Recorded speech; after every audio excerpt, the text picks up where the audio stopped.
좋은 아침입니다. 마태복음 13장 10절에서 23절 보도록 하겠습니다. 10절 제자들이 예수께 나와 이르되 어찌하여 그들에게 비유로 말씀하시나이까? 11절 대답하여 이르시되 천국의 비밀을 아는 것이 너희에게는 허락되었으나 그들에게는 아니 되었나니. 12절 무릇 있는 자는 받아 넉넉하게 듣되 없는 자는 그 있는 것도 빼앗기리라. 13절 그러므로 내가 그들에게 비유로 말하는 것은 그들이 보아도 보지 못하고 들어도 듣지 못하고 깨닫지 못함이니라. 예수님의 제자들은 씨 뿌리는 비유를 듣고 예수님께 따라와서 왜 비유로 말씀하셨는지를 묻고 있습니다. 여기에 대해서 예수님께서 왜 비유로 말씀하시는지에 대해서 설명하는 부분이었습니다. 사역 초창기에는 보면 예수님께서 산상수훈을 비롯해서 이렇게 정확하게 그냥 이제 교훈을 가르쳐 주시는데요.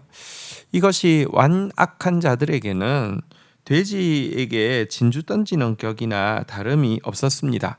그래서 사역 후반부로 들어가시면서부터 예수님은 비유를 주로 사용하여서 가르치게 되었는데요.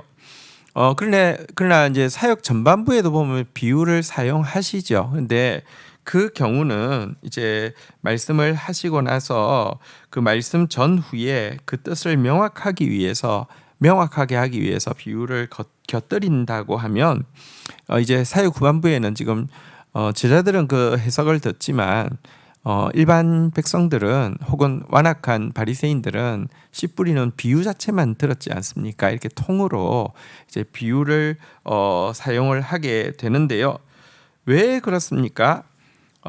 예수님께서 이 천국의 비밀을 완악한 그들은 알지 못하게 하기 위함이다라고 이야기하고 있습니다.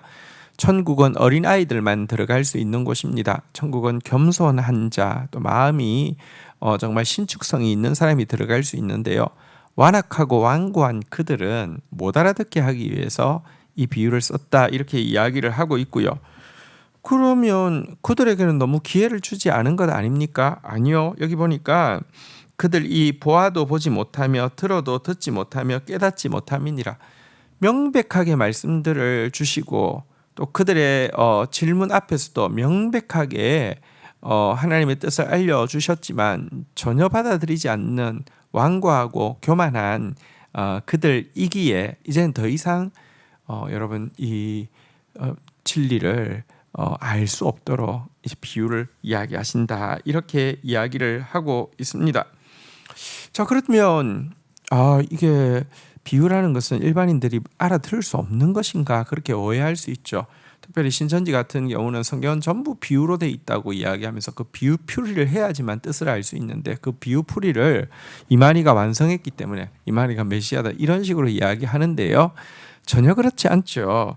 우리 이어지는 14절부터 한번 좀 보도록 할까요? 이사야의 예언이 그들에게 이루어졌으니 일렀을 때 너희가 듣기는 들어도 깨닫지 못할 것이요 보기는 보아도 알지 못하리라. 15절 이 백성이의 마음이 완악하여져서 그 길이 있는 듣기에 둔하고 눈은 감았으니 이는 눈으로 보고 귀로 듣고 마음으로 깨달아 돌이켜 내게 고침을 받을까 두려워함이라 하였느니라.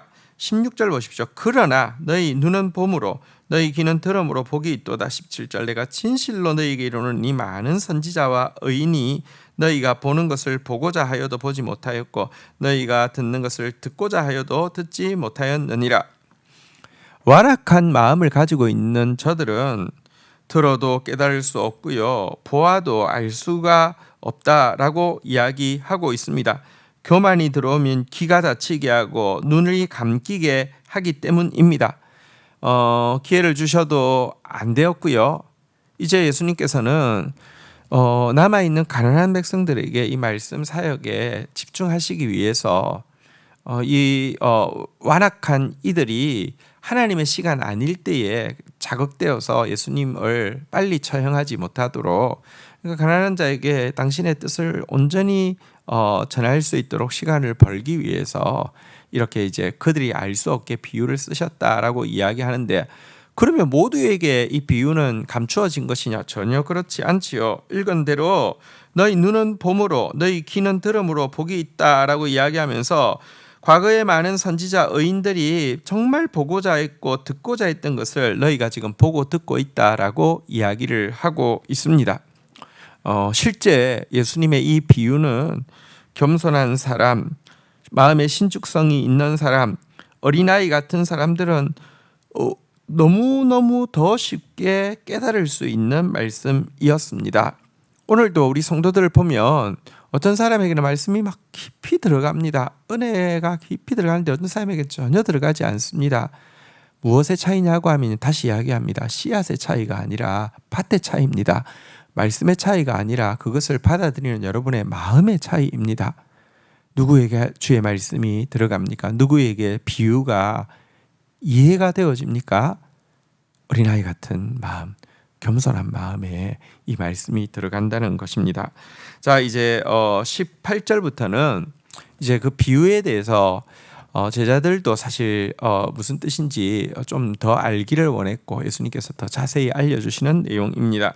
18절부터 보겠습니다. 그런즉 씨 뿌리는 비유를 들으라. 19절 아무나 천국 말씀을 듣고 깨닫지 못할 때는 악한 자가 와서 그 마음에 뿌려진 것을 빼앗나니 이는 곧 길가에 뿌려진 자요.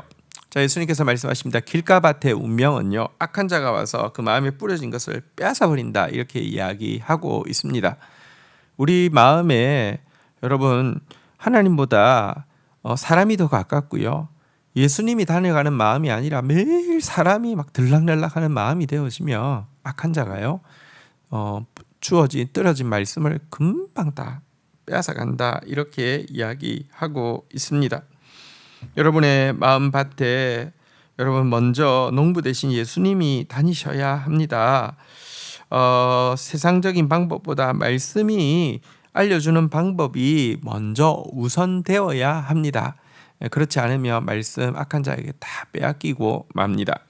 자, 20절 보겠습니다. 돌밭에 뿌려졌다는 것은 말씀을 듣고 즉시 기쁨으로 받되 21절 그 속에 뿌리가 없어 잠깐 견디다가 말씀으로 말미암아 환난이나 박해가 일어나는 때에는 곧 넘어지는 자요. 여러분 여기 돌밭을 보니까 고정관념이 강하고요, 엉어리나 자아가 아주 경화되어 있는 사람들, 자아로 똘똘 뭉쳐 있는 사람들, 어떤 경우는 말씀을 듣고 즉시 기쁨으로 받는다라고 이야기하고 있습니다. 자기 귀에 좋은 말씀은요 찾아서 듣습니다. 그리고 즉시 듣고요 기쁨으로 받습니다. 근데 문제는요 그걸로 끝이라는 것이죠. 왜냐고 하면요 뿌리가 내릴 수 없습니다. 왜냐고 하면 뿌리는 여러분 우리 안에 돌들이 너무 많기 때문에 그거를 뚫을 수가 없는 거예요. 내 관념에 조금이라도 배제되면 끊어버리고, 내가 가지고 있는 용서하지 못하는 뭔가를 건드리려고 하면 끊어버리고, 내 자아의 자존심이 조금만 건드리면 끊어버리고, 이렇기 때문에 더 이상 자랄 수 없습니다. 말씀으로 인하여 환난이나 박해가 일어날 때 곧 넘어진다 그랬는데요. 여러분 막 좋아하면서 즉시 말씀 받았던 사람이 몇 주 만에 정말 동일한 설교자가 전하는 설교에 시험 받고 그냥 떠나버리는 경우가 왜 생깁니까? 그 말씀이 자기를 환난을 주었기 때문입니다. 그 말씀이 자기에게 박해를 주었기 때문입니다. 다시 말하면 그 말씀이 자기 자아를 건드렸고 자기 엉어리를 건드렸고 자기 고정관념을 건드렸기 때문입니다. 이걸 말씀으로 인하여서 박해가 일어났다고 하죠. 말씀으로 인한 박해 받아야 되는데요, 이거 잘라버리기 때문에 돌밭에는 여러분 뿌리 내릴 수가 없습니다. 자, 가시떨기 밭 보겠습니다. 22절 가시떨기에 뿌려졌다는 것은 말씀을 들으나 세상의 염려와 재물의 유혹에 말씀이 막혀 결실하지 못하는 자요. 자, 가시떨기에 대해서 이 가시가 무엇이냐? 복음의 나무도 자라고 가시도 같이 자라서 결국은 결실 때에 이제 이렇게 기운을 막아서 결실 못하게 한다고 했잖아요, 그죠? 그래서 뭐 뿌리도 있고 줄기도 있고 잎도 있고 다 올라왔는데 열매만 못 맺는 상태를 가시떨기 밭 신자라고 할 수 있는데요. 그들을 막는 기운이 무엇이냐? 세상 염려와 재물의 유혹이다, 이렇게 이야기를 하고 있습니다. 여기서 세상 염려란 세속적인 욕망으로 마음이 나누어지고 분열될 상태를 이야기합니다. 말씀도 받지만 동시에 세속적인 욕망도 가득합니다. 그래서 말씀에 아멘 하면서도 말씀 순종한다고 하면서도 여전히 세속적인 것에 어떻게 연결시켜서 말씀 가지고 어떤 자기가 가지고 있는 어떤 세속적인 욕망을 이루려는데 이용하려고 하는 두 마음을 품고 있다는 것입니다. 재물의 유혹이란 재물을 필요 이상으로 쌓아두고 그것으로 기쁨을 삼는 마음을 이야기합니다. 재물은 부려야 할 것이지 섬길 대상이 아닌데요. 이제는 그냥 재물 자체가 섬김의 대상으로 바뀐 상태를 재물의 유혹이라고 이야기합니다. 재물을 하나님보다 더 사랑하는 것이죠. 이런 사람은 영혼의 숨통이 막히고요, 질식하게 되고요, 겉으로는 진짜 신자 같지만 자세히 보면 정말 하나님 찾으시는 열매는 하나도 맺을 수 없는 마음이라는 것입니다. 자, 그러나 23절 좋은 땅에 뿌려졌다는 것은 말씀을 듣고 깨닫는 자니 결실하여 어떤 것은 100배, 어떤 것은 60배, 어떤 것은 30배가 되느니라. 그러나 이런 마음이 아니라 이런 마음들을 다 기경한 마음, 좋은 땅과 같은 마음이 되면요, 말씀이 들리고요, 말씀이 깨달아지고요, 말씀이 뿌리 내리고요, 말씀이 자라고요, 말씀이 열매 맺는데 자라 무성하여 결실하게 된다는 것입니다. 여러분, 우리가 해야 할 일은 하나님의 좋은 씨앗과 같은 말씀 받았다고 하면 우리가 해야 될 일은 기경하는 일입니다. 마음이 깊이 분쇄될수록 뿌리도 깊이 내리고요, 그 영양분에 의해서 열매도 더 풍성하게 맺히게 됩니다. 오늘도 성령 앞에서 우리의 마음을 깨트리고 마음이 더 깊이 기경되는 하루가 되기를 주의 이름으로 축원드립니다. 주신 말씀 붙잡고 기도하며 나가도록 하겠습니다. 하나님 아버지, 저희들이 주님의 말씀 듣는 것이 정말 얼마나 큰 축복인지 알게 하여 주옵소서. 그런데 저희들에게 주어진 말씀이 돼지 앞에 던져진 진주가 되어지지 않도록 결단코 말씀 앞에서 교만하고 완악한 자 되지 않게 하여 주옵소서. 어린아이 같은 자 되어져서 정말 우리가 보는 것, 우리가 듣는 것, 우리가 보는 예수, 우리가 듣는 그 복음이 얼마나 큰 행복인지 더 깊이 깨닫는 자 되어질 수 있도록 인도하여 주옵소서.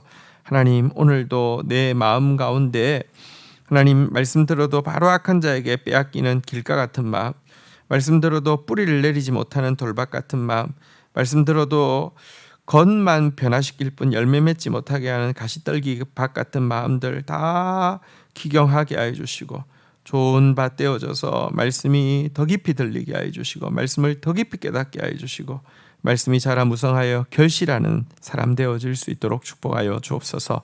예수님의 이름으로 기도 올립니다. 아멘.